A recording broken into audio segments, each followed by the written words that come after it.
Hello, everyone, and welcome to the Tech Loft Podcast. I'm your host, Sal, and welcome to this week's edition, episode number 12 of the curated news by yours truly.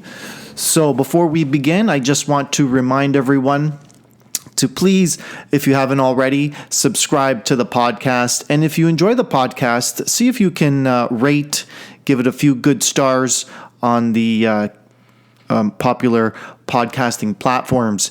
If you happen to just stumble upon this podcast, this episode, you can go to our website, thetechloft.com, or you can just find us at Google Podcasts, Apple Podcasts, Stitcher Radio, Spotify. You can find this podcast on all the popular platforms. So we got quite a bit of news to cover this week. So let's begin. As always, I'm going to start off with PlayStation. So let's we're going to open up with the PlayStation Classic. Yes, it's still in the news, and it's still getting beat up. I am the owner of a PlayStation Classic. I managed to find one for $60. I'm not sure if I've mentioned that in past episodes, but while I did originally buy it, I brought it back because $130 here in Canada was just way too much. It wasn't worth it. But then when I seen it for $60, I said, you know what?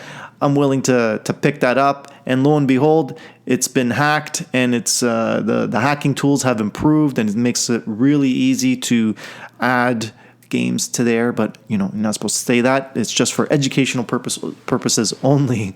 But let's move on with this PlayStation Classic news. So apparently they are giving away PlayStation Classics. So I haven't seen this, but I'm reading here that the console has been found for $30 in some areas, and that's $30 Canadian dollars is what I'm reading here. So I'd like to know where that was, because that's way better than what I got it for. So apparently you can find it for $30 through numerous stores and through promotions. But it doesn't end there. We have a mobile provider called EE, and they're giving away PlayStation Classics if you sign up on a contract with their SIM cards. So that's pretty interesting. And also in Kuwait, if you happen to be there, if you buy a PlayStation 4, you get your choice of an extra DualShock 4 controller, or can you guess? A PlayStation Classic for free. Yeah, so you get the choice. Probably most people will go for the DualShock controller because you're better off with a second controller than a classic mini console that you may not play, or maybe you never know. Maybe you just want to get your hands on it so you can mess around with it. But that is what's going on with the PlayStation Classic, still lurking around. Also, news, more of a rumor regarding the PlayStation 5 that it may be able to play older games. It may have that compatibility. So while Sony has missed the mark so far with backwards compatibility on the PlayStation 4, a new patent filed by Sony has rumors swirling that compatibility with retro games could come by way of emulation on the PlayStation 5. Well, that's the only way that you can get backwards compatibility. It's through emulation.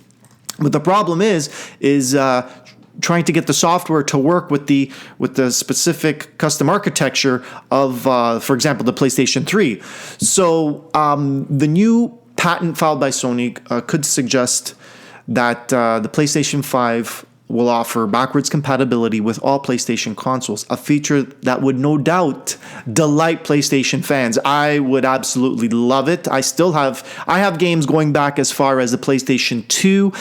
My PlayStation 1 and my PlayStation 1 games, they're gone. They were sold maybe around 2012, I think. I didn't have much, but that console was in excellent condition, and I sold it on eBay. Supposedly, the patent is designed by PlayStation 4 lead architect Mark Cerny and would theoretically allow the PlayStation 5 to run software from legacy devices. That is, PlayStation 4, PlayStation 3, PlayStation 2, and the venerable PS1. This feat would be facilitated by tricking the legacy software into believing it's running on the original device, a process the patent details as processor ID spoofing. This would mimic the behavior of older hardware to allow legacy software to cooperate with newer hardware. And here where it gets into the architecture. The PlayStation 3 architecture is known to be particularly tricky to work with, which is likely why Sony has stalled with backwards compatibility. So there's nothing specific regarding all this stuff, but it certainly is exciting, the PlayStation 5 is something that I would probably will get, not right away, but it's for sure. I just can't stop. It's I just love it. I just keep getting all the newer PlayStations. I play them. When I can, and PlayStation 5 will end up somewhere in my family room. Now, if you're a PlayStation Plus subscriber, we got some fantastic news just a few days ago regarding online storage.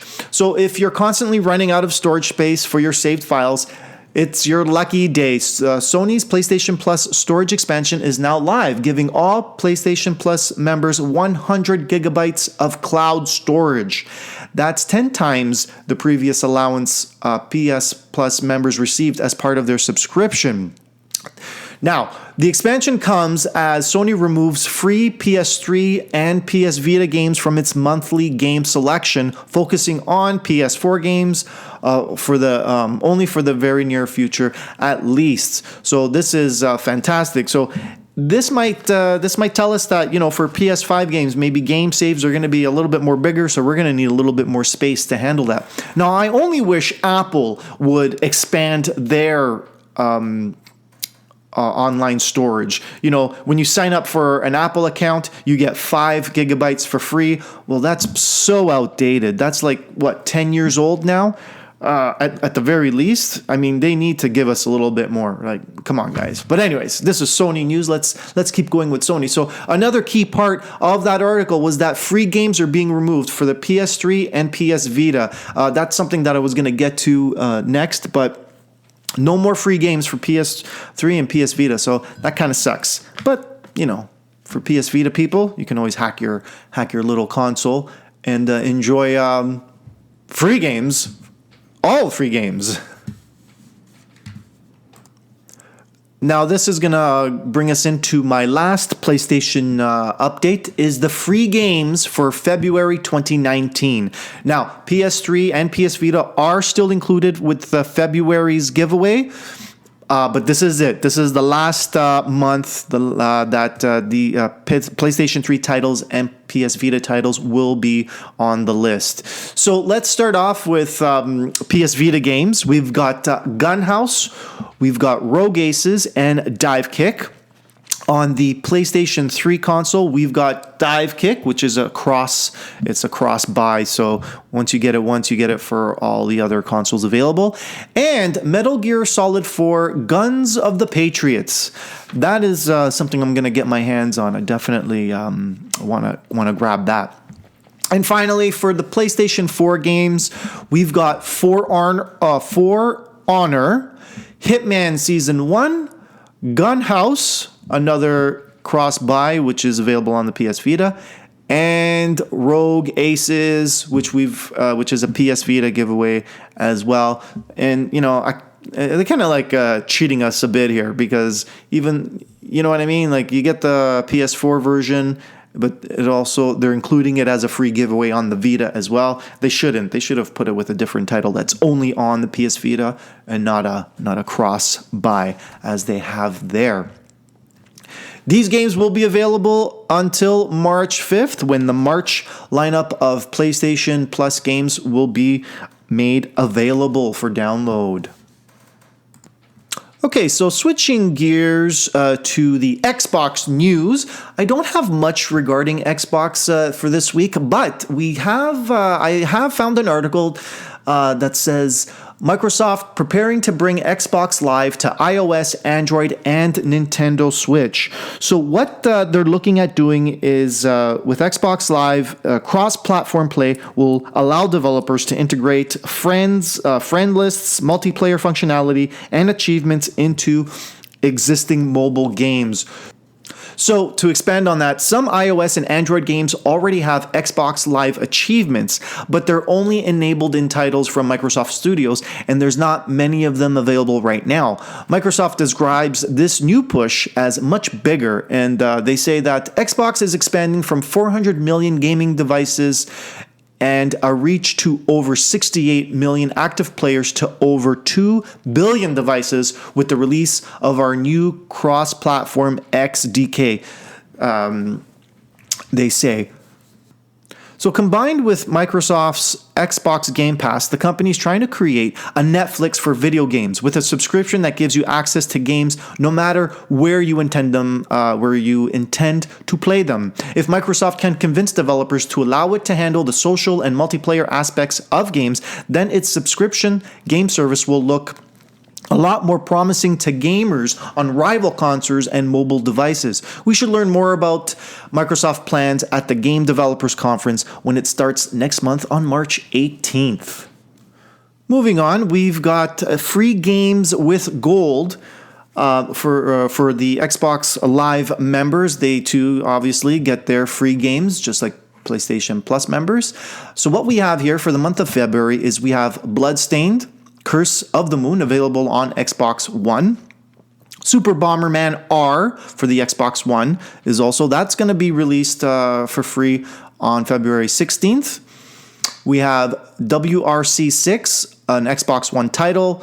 That is currently available for free until February 15th, so get your hands on that as well. Also, from February 1st till the 15th, we have Assassin's Creed Rogue. This is a title available on Xbox One and Xbox 360.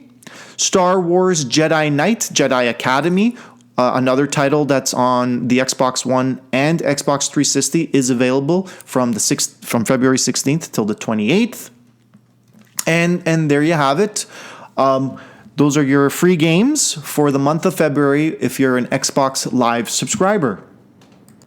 Okay, so let's talk about Nintendo. So let's open up with the free NES games that are coming to the Nintendo Switch, our favorite one of our favorite consoles here. So on Tuesday, Nintendo announced that Kirby's Adventure, that's I love playing that game. I haven't finished it, but I think I got halfway through it. And Super Mario Bros. 2 will be the next games to be added to the Nintendo Entertainment System Nintendo Switch Online Collection. So that's going to be released on February 13th.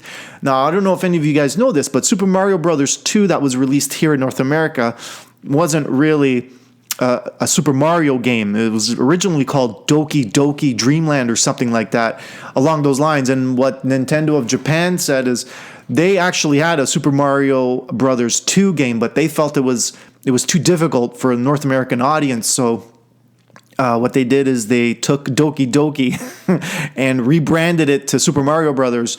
So that's not even a true sequel. And I just have that little bitterness inside me because I find it insulting, really, that they did a little switch like that, thinking that the original Super Mario Bros. 2 was too difficult, too challenging for us. But there you have it, 2 Nintendo Entertainment System titles coming to the online Switch store for your enjoyment.